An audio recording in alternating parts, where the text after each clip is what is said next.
The cold wind howled through the streets of London as Daniel Lockwood hurried home after another exhausting day. As a journalist struggling to find his next big story, he had been drowning in deadlines and rejections. But tonight, something unusual caught his eye. A black Labrador stood outside his apartment building, its golden eyes glowing under the street lamp. The dog didn't look like an ordinary stray. It was well-fed, clean, and had an air of intelligence about it. But what unsettled Daniel the most was the way it stared at him, as if it knew something he didn't. "Hey, buddy, are you lost?" Daniel crouched down, holding out his hand. The dog didn't move, didn't flinch, just kept staring. Then, slowly, it turned around and started walking away before stopping to look back at Daniel, as if urging him to follow. Something about this dog felt strange. And Daniel, being a journalist, couldn't ignore the mystery. Despite his better judgment, Daniel followed the Labrador through the dimly lit streets.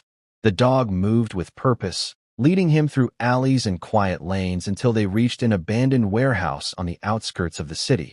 Daniel hesitated. "What am I doing?" he muttered to himself.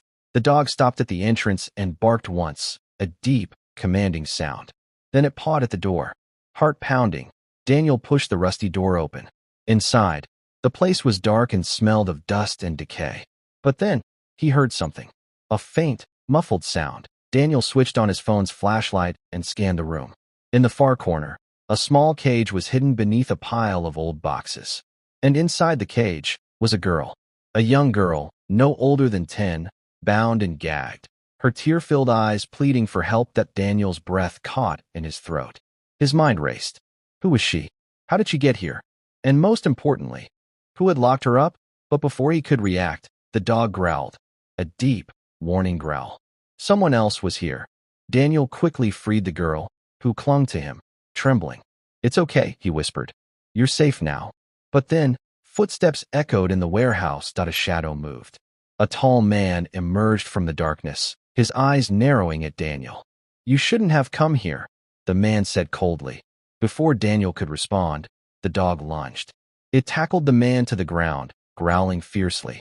Daniel took the chance to grab a rusty metal rod lying nearby and swung it at the man, knocking him unconscious. With shaking hands, Daniel dialed the police.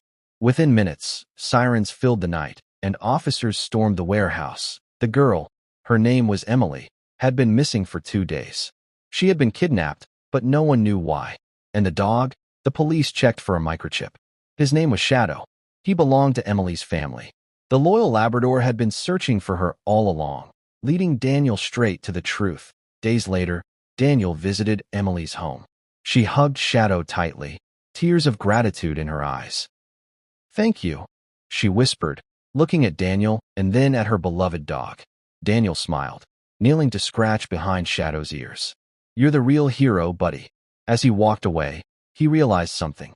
This was the story he had been waiting for. A story of loyalty, bravery, and a dog who refused to give up.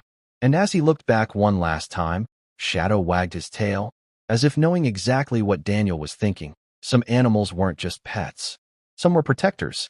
Some were meant to change lives, and Shadow was one of them.